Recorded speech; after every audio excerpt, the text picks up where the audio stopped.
Vous savez, quand quelqu'un est heureux, on dit qu'il a un visage lumineux, son sourire illumine, ouais, et on voit qu'il y a un lien entre la joie et la lumière. Et d'ailleurs, il y a aussi entre la vie et la lumière.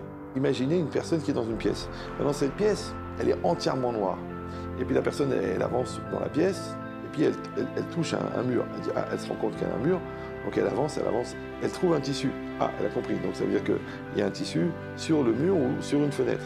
Et puis elle arrive à un moment où le tissu il s'ouvre, et puis elle écarte en fin de compte les rideaux.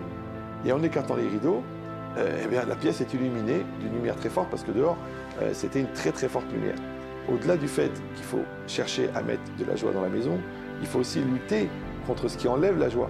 C'est-à-dire faire la tête, se prendre la tête pour des bêtises, envoyer des pics, mettre un mauvais esprit, traîner, décevoir. Tout ça, ce sont tous les abat-jours qui vont empêcher la lumière. Exactement pareil que dans la croyance. Donc la mitzvah, elle est d'enlever l'abat-jour. Maintenant, dès que j'enlève l'abat-jour, d'accord, c'est-à-dire j'enlève mes a priori personnels et les a priori que j'ai sur l'autre, et c'est extraordinaire. Et tout, parce qu'en fin de compte, tout est relatif. Donc on est obligé, en même temps qu'on cherche le bonheur, en même temps de lutter en nous contre ce qui le détruit. Si on n'est pas capable de le faire, eh bien, bizarrement, c'est très facile de détruire.